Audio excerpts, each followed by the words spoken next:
사무엘상 4장 10절부터 22절까지 조금 길지만은 제가 한 절 읽고 여러분들 힘차게 한 절 읽으시고 번갈아서 교독하겠습니다. 그런 다음에 블레셋 사람이 전투에 임하니 이스라엘이 져서 제각기 자기 장막으로 달아났다. 이스라엘은 이때에 아주 크게 져서 보병 3만 명이 죽었다.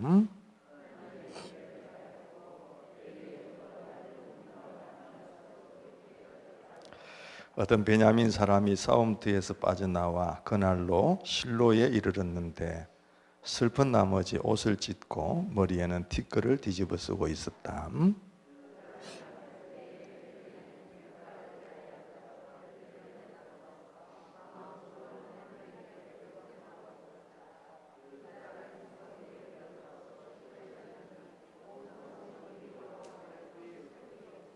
엘리가 그 울부짖는 소리를 듣고 물었다. 저 소리가 무슨 소리냐? 그 사람이 급히 달려와서 엘리에게 소식을 전하였다.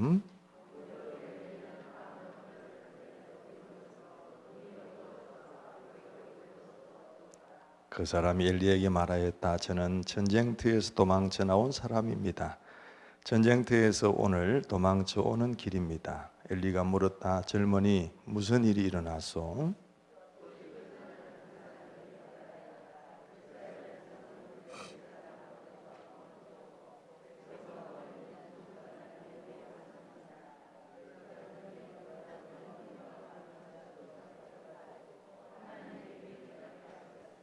그가 하나님의 교회에 대한 소식을 전할 때에 엘리는 앉아있던 의자에서 뒤로 넘어져 문 곁으로 쓰러져서 목이 부러져 죽었다. 늙은 데다가 몸까지 무거웠기 때문이다. 그는 40해 동안 이스라엘의 사사로 있었다.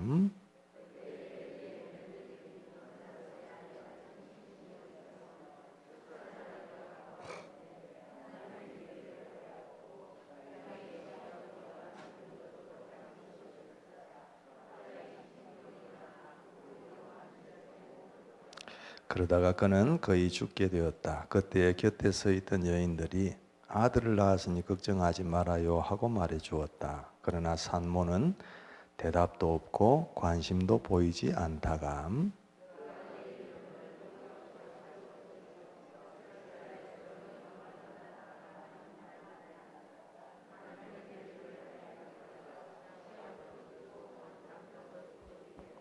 다 같이 거기에다가 하나님의 교회까지 빼앗겼기 때문에 이스라엘에서 영광이 떠났다고 말했던 것이다. 아멘, 아멘. 할렐루야. 네. 설교 제목을 또 마음속에 담으면서 한번 크게 읽어보겠습니다. 시작. 하나님의 영광이 떠나지 않게 하라 그랬습니다. 하나님의 영광이 떠나지 않고 여러분과 여러분 가정과 우리 목장들과 우리 교회와 이 나라 이민족 위에 넘치게 되기를 주님의 이름으로 축복합니다. 지난 주간에 어떤 목장에 가서 젊은 부부에게 물었습니다. 요즘 잘 사냐? 그렇게 물었습니다. 목사님이 잘 사냐고 묻는 것은 뭐 별일 없냐 그런 의미보다는 영적으로 깨어 있냐 그런 의미가 많이 담겨 있을 겁니다. 그걸 알아채고 그분들이 하는 말이 요즘 우리 집에서 가장 잘 살고 있는 사람들은 우리 애들입니다. 그렇게 얘기를 했습니다. 아이들이 말씀 묵상하고 아이들이 성경을 뺏겨 쓰면서 필사하고 아이들이 주일학교에서 배운 대로 짧은 시간일지라도 기도하고 이런 모습을 보면서 오히려 부모가 도전을 받는 그런 느낌을 마음속에 받았습니다. 부모의 믿음이 전성되기를 바라지만 때때로는 자녀들이 우리에게 믿음의 도전을 오히려 주는 그런 현상들이 우리 삶에 많이 있는 것 같습니다. 여러분, 우리 마음에 특징이 있다면 우리 마음은 비워둘 수가 없다는 겁니다. 뭘로든지 우리 마음은 항상 채워져야 되는 겁니다. 그래서 우리가 영적으로 많이 채우고 있으면 육적인 삶이 그만큼 들어오기가 어렵게 되고요. 우리가 육적인 삶, 세상적인 것으로 가득 차 있으면 영적인 게 들어오기가 어렵습니다. 여러분의 마음이 뭐로 채워져 있는가, 우선적으로 뭘 채우는가 하는 것은 우리 영적 승리에 중요한 영향을 끼친다는 걸 여러분들이 아셔야 합니다. 말씀을 잘 묵상하시고 기도 생활 게을리하지 마시기 바랍니다. 여러분, 그렇게 하지 않으면 우리 마음은 비어 있는 게 아닙니다. 세상적인 것으로 가득가득 차게 될 것이죠. 말씀과 기도와 하나님이 여러분의 삶을 지배하는 은혜가 있게 되기를 다시 한번 주님의 이름으로 축복합니다. 우리 지난주일부터 사무엘상 1장, 2장, 3장을 쭉 보아왔습니다. 무슨 내용이 있었습니까? 한 여인이 자식을 갖지 못해서 애통한 마음으로 기도했습니다. 스름을 딛고 성전에서 내내 식음을 전폐하고 울다시피 하면서 하나님 앞에 기도했습니다. 그녀가 기도했을 때 하나님이 그에게 아들을 주셨는데 사무엘이라고 하는 위대한 영적인 지도자를 탄생을 시키게 되는 이야기를 보았습니다. 그리고 나서 이런저런 얘기들이 많이 기록되어 있는데 가장 큰 줄기가 있다면 당시에 제사장으로 있었던 그 엘리의 가문이 몰락을 하고 하나님께서 다시금 세우신 그 사무엘이 이스라엘의 새로운 지도자로 등장하게 되어지는 그런 모습들을 쭉 기록하고 있는 내용입니다. 특별히 여러분, 그 말씀 속에는 엘리 제사장의 두 아들 홈리와 비느하스의 죄악상이 얼마나 강했는가를 밝혀놓고 있습니다. 그건 그 두 사람의 죄악의 모습일 수도 있지만 그 시대의 죄악의 모습입니다. 그 두 사람만 아꼈던 게 아니라 그 사사시대의 끝에 그 말미에 그 나라와 그 민족 하나님의 백성들의 삶이 어떠했는가라는 것을 시사해주는 그런 부분이죠. 그래서 하나님은 그 시대를 다 끝내시고 이 사무엘을 통하여 새롭게 하나님의 시대를 열고 가시고자 원했던 겁니다. 그래서 오늘 읽은 이 말씀을 보면 엘리 제사장의 가문이 완전히 몰락하는 그런 장면을 보여주고 있죠. 그 결정적인 계기가 뭐냐 하면 바로 오늘 말씀 바로 앞에 기록되어져 있는 블레셋과의 전쟁의 문제입니다. 전쟁에서 패합니다. 1차 전쟁에서 패해서 법궤까지 갖다 놨는데 하나님의 언약궤까지 갖다 놨는데도 2차 전쟁에서는 더 크게 패합니다. 그리고 갖다 놓았던 그들이 정말 거룩하게 성물로 여겼던 하나님의 언약궤를 이방인들에게 빼앗기게 되는 어처구니 없는 일이 일어나게 되죠. 방금 말씀드렸던 엘리의 두 아들 홈리와 비느하스, 그들도 제사장이었음에도 불구하고 정말 엄청난 죄를 지었었습니다. 그들은 거기에서 전사하게 되어지고요. 하나님의 궤가 빼앗겼다는 그 소식을 들은 엘리는 여러분 키세라라고 하는 제사장들만 앉는 구별되어진 아주 뭐랄까요, 한번 그 직위와 권위를 상징하는 그 의자에 앉아 있다가 떨어져서 목이 부러져서 죽었다. 그때 엘리의 나이가 98세입니다. 몸이 비둔하고 그 충격적인 소식을 듣고 엘리가 떨어져서 죽게 되어지죠. 뿐만 아닙니다. 남편이 죽고 시아버지가 돌아가시고 법궤도 빼앗긴 소식을 들었던 그 며느리도 아기를 낳으면서 고통 가운데 죽어갑니다.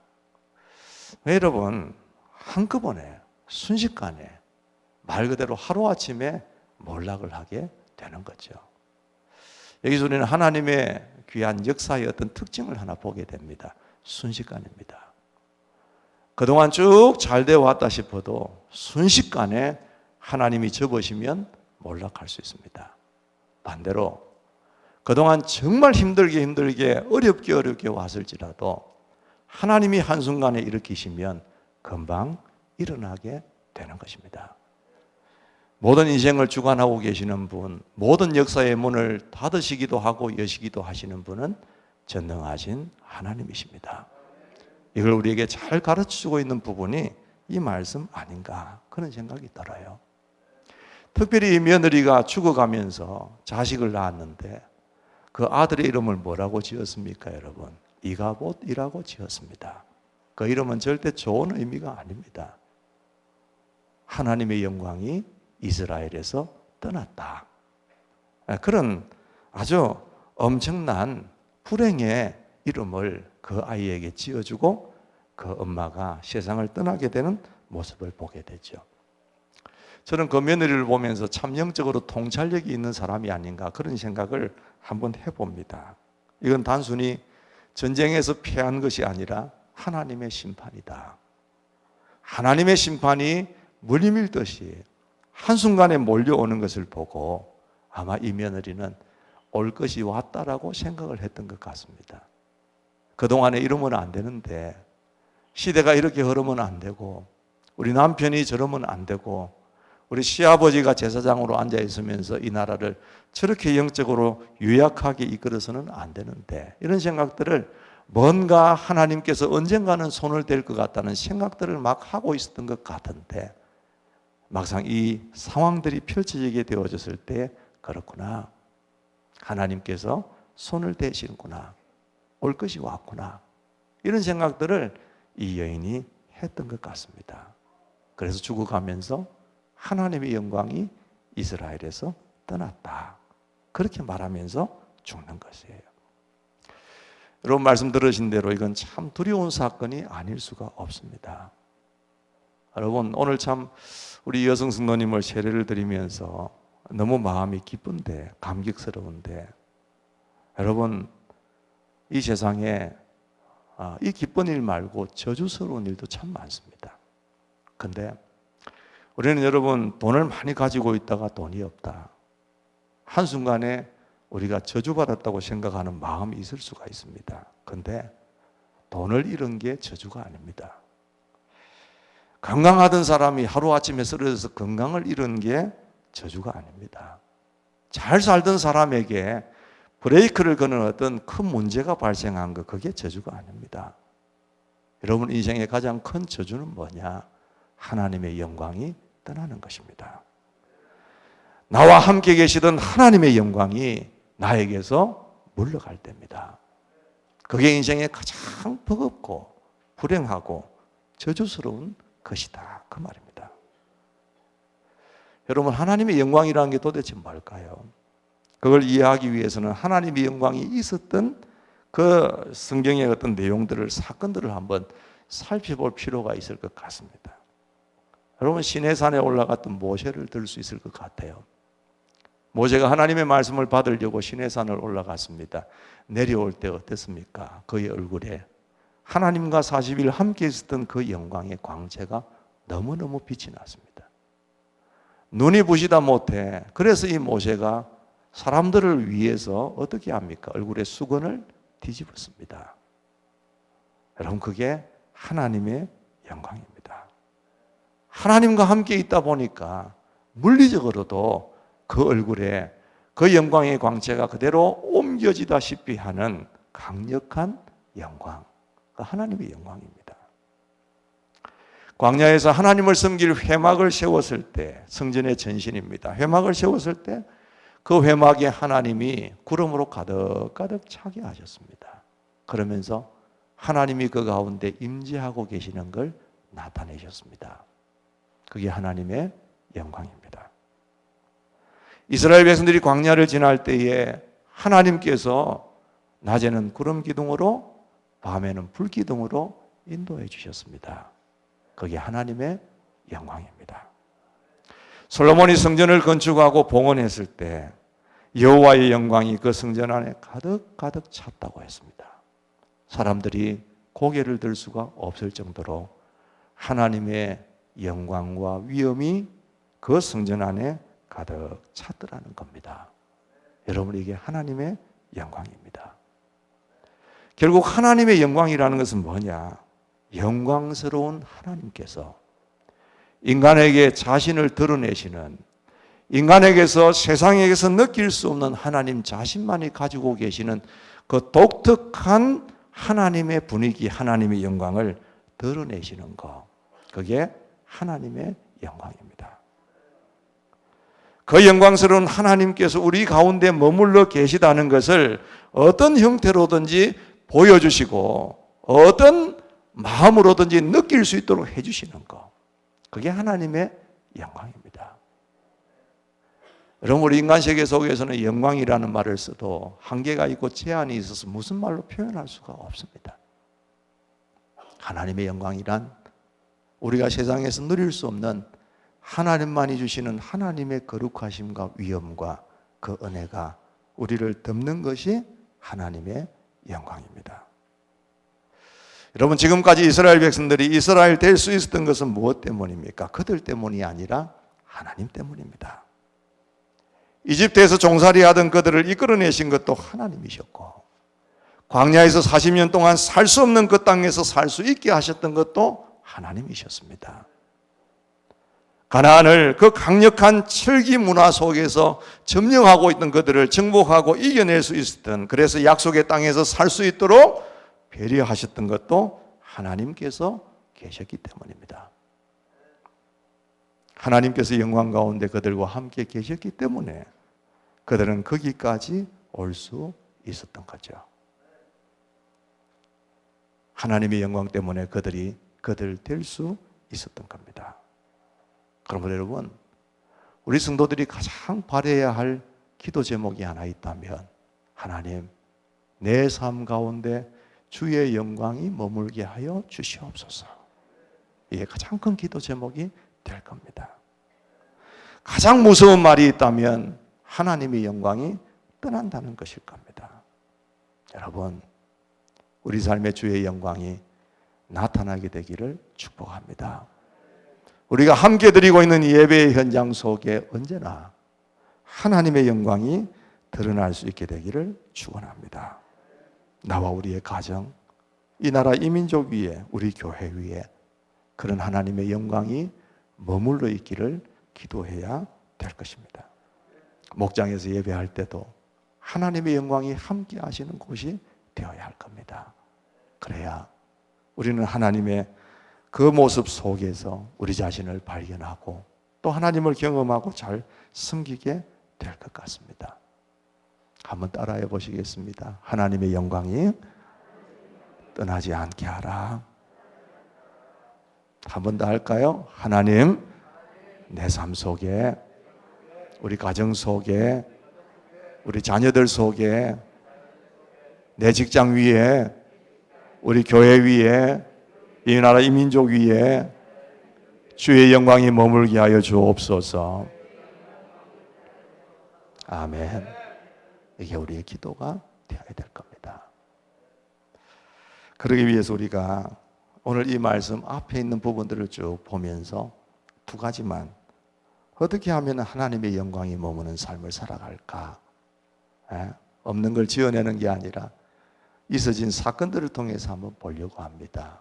첫째로는 뭐냐 하면은, 한번 따라 하시죠. 하나님을 존중하셔야 합니다. 존중하셔야 합니다, 여러분. 여러분, 정말 우둔한 질문 같지만 한번 물어보십시다. 여러분들은 어떤 곳에 머물고 싶습니까? 여러분을 존중해주고 여러분을 인정해주는 곳에 머물고 싶습니까? 아니면 여러분을 무시하고 여러분을 조롱하고 멸시하는 곳에 머물고 싶습니까? 정말 우둔한 질문이죠. 여러분을 존중해주고 여러분을 사랑해주고 여러분을 배려해주고 여러분을 높여주고 인정해주는 곳에 누구나 머물고 싶은 것처럼 하나님도 그러신 겁니다. 여러분, 오늘 우리가 4장 말씀 읽었지만은 2장 30절에 가보면 여러분의 말씀 노트에 그대로 적혀 있을 겁니다. 2장 30절 하반절에 보니까 하나님 이렇게 말씀하셨어요. 이제는 내가 나를 존중하는 사람들만 존중하고 나를 경멸하는 자들은 수치를 당하게 할 것이다. 나 주의 말이다. 그랬습니다. 나를 존중하는 사람들을 하나님이 존중하신다. 어떻게 존중하실까요? 그분의 영광을 그들 위에 비추어 주시는 것이죠. 왜 이 말이 나왔습니까? 엘리 제사장의 두 아들 홈리와 비느하스 때문에 이 말이 나왔어요. 이들은 하나님을 존중하지 않았습니다. 이런 겁니다. 하나님 앞에 제사를 드리는 건 제사의 종류가 5가지가 구약에 있었습니다. 번제, 속죄제, 속건제, 화목제, 소제, 이런 제물의 형태들 있었는데, 제사의 형태가 번제 같은 경우는 무조건 다 태워서 올려드리는 겁니다. 근데 예를 들어서 화목제 같은 것은 여러분 기름으로 태워서 올려드리는 것도 부분적으로 있지만 고기를 삶아서 함께 교제하면서 나누는 성격도 있었습니다. 자, 일하는 사람들이 제물을 삶고 있습니다. 그런데 이 홈리와 비느하스가 어떻게 하느냐? 종을 보내어서 그 고기들을 깔고리를 가지고 마치 뽑기 하듯이 건져냅니다. 이게 얼마나 경망스러운 행동입니까? 우리가 이거 그냥 가서 먹어야 되겠다. 그리고 또 아직 삶지도 아니하는 고기를 두고 날고기를 가져왔나? 우리 제사장이 이 날고기를 구워 드시려고 한다. 요즘 말로 하면 로스구이가 될 겁니다. 수육으로 말고 구워서 먹도록 해달라. 그렇게 얘기를 요청합니다. 이거는 여러분 하나님의 제사를 멸시하는 것이죠. 제사를 멸시하고 예물을 멸시하는 겁니다. 하나님께서 그들 가운데 머물러 계실 수가 있겠습니까? 그들이 하나님의 제사를 무시하고 멸시하는 것 위에 하나님의 영광이 머물 수가 있겠냐 그 말입니다. 자, 여러분들 자연스럽게 질문이 생기겠죠? 여러분은 하나님을 존중하십니까? 아니면 하나님을 무시하십니까? 어떻게 알 수 있을까요? 방금 홈리와 비느하스가 하나님께 드리는 제사를 멸시한 것을 한번 빗대어 본다면 여러분은 하나님 앞에 드리는 예배를 무시하거나 멸시하십니까? 아니면 중요하게 생각하고 그 예배를 위하여 최선을 다하고 계십니까? 하나님 앞에 예배 드리는 걸 중요하게 생각하고 정말 내가 어떤 경우에 있어서도 이 예배를 지켜야 되겠다 그렇게 생각하십니까? 아니면 시간 날 때 내가 여유 있을 때 오는 게 예배고 조그마한 무슨 일이 생기면 나는 그 예배보다 그 다른 걸 더 우선시해서 예배를 떠나는 사람입니까? 예배를 와서는 어떻습니까, 여러분? 하나님만 생각하고 하나님께 집중하고 온전하게 예배를 드리십니까? 아니면 예배를 드리는 가운데서도 여러분 마음이 분산되고 하나님보다는 세상 생각으로 가득 차 있습니까? 여러분 마음속에 하나님을 멸시하거나 무시하고 싶은 마음은 없을 겁니다. 그러나 하나님은 홈리와 비느하스가 하나님의 제물과 하나님께 드리는 제사를 멸시했을 때 나를 멸시했다고 하나님은 그렇게 받으셨다는 것을 보신다면 하나님께서 여러분의 예배를 보고 뭐라고 말씀하실까 생각하셔야 합니다. 우리 중에 도윤이 아빠가 앉아 계십니다. 개인적인 얘기라 좀 그렇긴 하지만 좋은 얘기니까 말씀을 드리죠. 전에 제가 그분 앞에 모셨을 때 한번 얘기를 했는지 모르겠습니다. 이번에 한 2달 전에 예수 영접 모임을 하셨습니다. 세례는 옛날에 받으신 줄로 잘 알기 때문에 지나갔지만은 예수 영접 모임을 토요일 날 딱 하시고 나서 그 다음날 아침에 교회를 오시면서 복장이 바뀌었습니다. 집에서 제일 깔끔한 양복으로 넥타이를 딱 메고 교회를 오셨습니다. 저는 그 마음을 알 것 같습니다. 본인이 하나님을 제대로 몰랐을 때는 그냥 예배에 오는 것 자체가 목적이었지만은 이제 예수 영접 모임을 통하여 자신이 예수님을 마음속에 영접했다라는 것을 믿고 하나님이 어떤 분이신가를 깨닫게 된 순간부터 예배 하나도 내가 그냥 드릴 수 없다는 마음이 그분 속에 생겼을 거리라고 저는 생각을 합니다. 그래서 하나님 앞에 내가 대충 갈 수가 없지. 그래서 양복을 깨끗하게 입고 하나님 앞에 오는 모습을 제가 보면서 그런 생각이 참 마음속에 많이 들었어요. 여러분, 하나님을 제대로 알면 하나님께 드리는 모든 삶이 달라지기 시작합니다. 예배가 달라지기 시작합니다. 하나님 앞에 드리는 예물이 달라지기 시작합니다. 여러분, 오늘 제물이 나왔으니까 얘기를 한번 해보십시다. 혹시 우리 가운데 하나님 앞에 예물을 멸시하고 계시지는 않은가? 내가 멸시한다고 하나님을 멸시한다고 얘기하지 않지만 하나님이 보실 때는 그게 하나님을 멸시하는 것, 무시하는 걸로 생각될 수도 있다는 걸 우리는 생각해야 합니다. 하나님이 용돈이 궁해서 우리 보고 헌금하라고 말씀하시는 것 아닙니다. 하나님이 삶이 궁해서 여러분들에게 예물을 드리라고 얘기하는 게 아닙니다. 하나님 먹여 살리려고 우리가 11조 하는 것 아닙니다. 하나님, 내가 가진 모든 것이 하나님의 은혜로 주어진 겁니다. 그리고 내가 가진 그 어떤 것보다도 하나님을 내가 좋아하지, 이거 좋아하는 것 아닙니다. 그 마음의 고백이 여러분이 드리는 예물입니다. 생각 없이 그냥 봉투에 얼마 넣고 때가 됐으니까 어떻게 하고 하나님을 기쁘시게 하는 예물이 될 수가 없습니다. 여러분, 정성껏 하나님 앞에 예물을 드리는 여러분 되시기를 축복합니다. 감사함으로 드리는 여러분 되시기를 바랍니다. 이 모든 것이 하나님이 주신 것이라고 고백하면서 드리는 믿음이 필요합니다. 그리고 이 모든 것보다 하나님이 더 귀한 분이라고 고백하면서 드리십시오. 여러분이 하나님 앞에 매사에 이렇게 하나님을 존중하게 되어지면 하나님은 영광으로 여러분 가운데 임하실 줄 믿습니다. 여러분, 사사시대는 어떤 시대였습니까? 각각 자기 소견에 옳은 대로 행한 시대였습니다. 말이 좀 이렇게 고상하게 말을 해서 그렇지 조금 여러분 막말로 하면 지 마음대로 살았다는 얘기입니다. 하나님이고 뭐고 없습니다. 하나님의 말씀이고 법이고 없습니다. 제사를 드린다고 형식은 갖추고 있지만 그 속에 전혀 알맹이나 내용은 없었습니다. 하나님은 철저하게 무시당하신 거죠.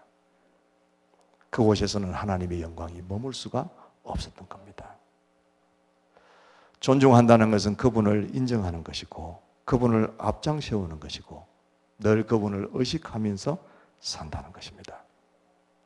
그때의 하나님의 영광이 여러분의 삶 속에 가득할 것입니다. 그런 교인이 모인 곳에, 그런 성도들이 가득 찬 곳에 하나님의 영광은 차고 넘칠 것입니다. 여러분이 가는 곳, 여러분이 모인 곳마다 하나님의 영광이 충만하게 임하시는 그런 역사가 있게 되기를 주님의 이름으로 축원합니다.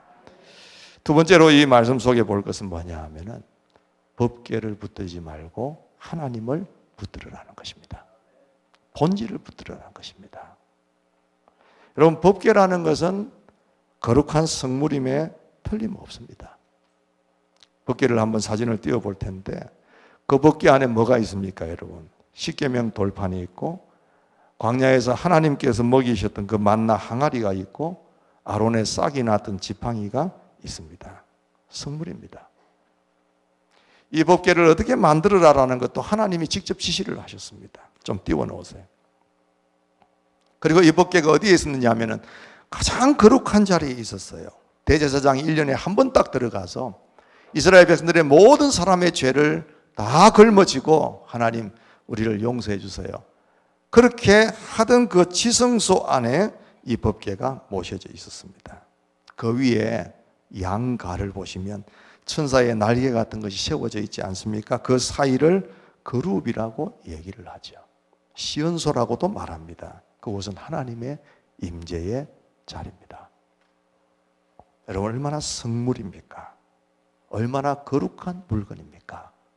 그런데 그 법궤가 아무리 성물이라도 하나님이 떠나시고 나면 그건 괴짝에 불과한 겁니다. 삼손은 머리카락이 밀리니까 하나님이 떠나면서 힘이 사라지게 되었던 것 여러분 알고 계시죠? 그런데 우리가 좀 바꿔 생각하면 삼손이 머리가 길었기 때문에 힘이 셌냐? 아닙니다. 머리가 아무리 길어도 하나님이 떠나시면 힘이 없습니다. 머리가 아무리 짧아도 하나님이 함께 하시면 능력 있는 사람이 됩니다. 머리가 길었다는 것은 뭡니까, 여러분? 그가 나시린으로서 하나님 앞에 바쳐진 존재입니다. 나시린은 특징이 있습니다.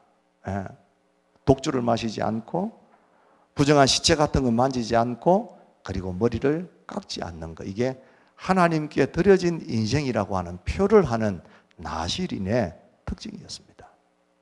그걸 포기했던 겁니다.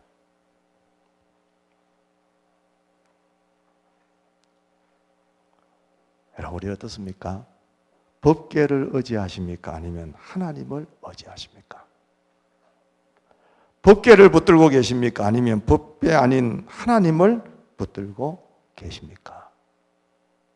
우리에게는 법궤와 같은 게 많이 있습니다. 우리 직분이 법궤가 될 수 있습니다. 근데 여러분 기억하실 것은 직분이 우리를 지켜주는 것 절대 아닙니다. 목사의 타이틀이 목사를 지켜주는 것이 아니라 목사 가운데 함께 계시는 하나님의 영광이 목사를 지켜주는 것입니다. 장로나 집사나 권사가 여러분의 인생을 지켜주는 것 아닙니다.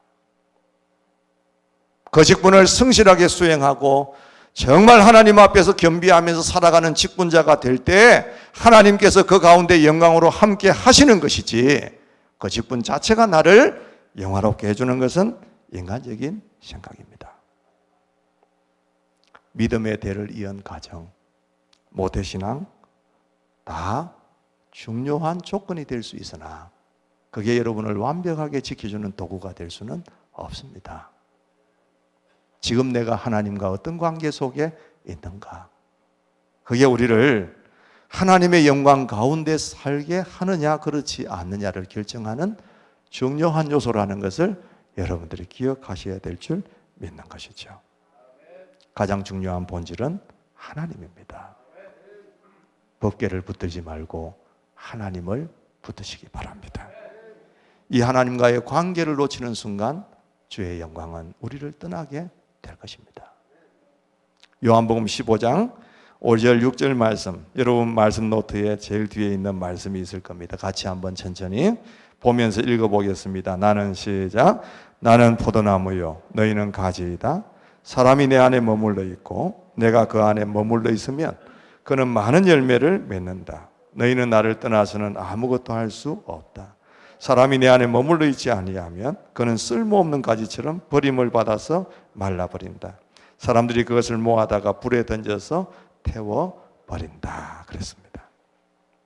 여러분 삶에는 하나님의 영광이 머물러 있습니까? 여러분은 하나님을 존중하고 계십니까? 혹시 하나님 대신에 법궤와 같은 것을 붙들고 안심하고 계시지는 않습니까? 하나님의 영광이 나에게서 떠나지 않도록 하기 위하여 내가 지금 해야 될 것은 무엇이겠습니까? 하나님의 영광을 소망하시고 그 하나님의 영광이 나에게서 계속해서 머물며 그 영광스러운 삶 속에서 내 인생이 진행될 수 있도록 여러분이 기도하고 힘쓰고 결단하고 애쓰는 귀한 축복이 여러분에게 있게 되기를 주님의 이름으로 축원합니다.